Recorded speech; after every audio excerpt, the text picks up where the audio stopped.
असल match the following है, जिसमें हमें ब्रिटिश टाइम के कुछ इंपॉर्टेंट कानून यानी एक्ट्स को उनके सही काम यानी प्रोविजंस के साथ जोड़ना है।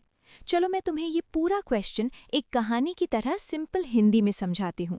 देखो, सबसे पहले बात करते हैं चार्टर एक्ट 1813 की। इस एक्ट को तुम मोनोपोली ब्रेकर के नाम से याद रखना। 1813 से पहले ईस्ट इंडिया कंपनी की दादागिरी थी, सिर्फ वही इंडिया में ट्रेड कर सकते थी। लेकिन इस एक्ट ने कहा कि बस अब बहुत हो गया, अब ब्रिटेन के बाकी व्यापारी भी इंडिया आएंगे। तो इस एक्ट ने कंपनी की ट्रेड मोनोपोली खत्म कर दी थी, सिर्फ चाय और चाइना के साथ ट्रेड छोड़कर। इसलिए लिस्ट में ए का सही मैच होगा 2 के साथ। दूसरा है रेगुलेटिंग एक्ट 1773। जैसा इसका नाम है रेगुलेट करना, ये ब्रिटिश सरकार का पहला कदम था कंपनी पर लगाम लगाने का। इस एक्ट के जरिए सरकार ने कंपनी के डायरेक्टर्स को ऑर्डर दिया कि तुम्हें अपने सारे डॉक्यूमेंट्स, चिट्ठियां और एडमिनिस्ट्रेशन की डिटेल्स ब्रिटिश सरकार को दिखानी पड़ेंगी। मतलब उन्होंने कंपनी की चेकिंग शुरू कर दी थी। इसलिए बी का सही मैच होगा 4 के साथ। तीसरा है एक्ट ऑफ 1858। ये तो तुम्हें पक्का याद होगा।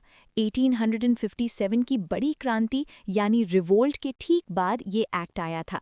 अंग्रेज सरकार ने कहा कि कंपनी से अब देश नहीं संभल रहा, तो उन्होंने कंपनी को हटा दिया और इंडिया की पूरी पावर सीधा ब्रिटिश क्राउन यानी रानी के हाथ में दे दी।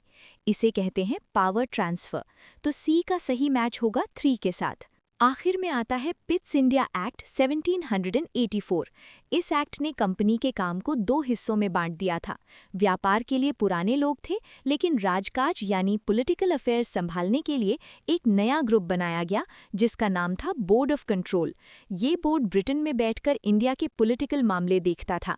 तो डी का सही मैच होगा 1 के साथ। अगर हम अब इन सारे पॉइंट्स को मिलाएं, मतलब ए का 2, बी का 4, सी का 3 और डी का 1, तो नीचे दिए गए ऑप्शंस में से ऑप्शन ए बिल्कुल सही बनता है। बस यही 4 इवेंट्स याद रखना, एग्जाम में ये बार बार घुमाकर पूछे जाते हैं।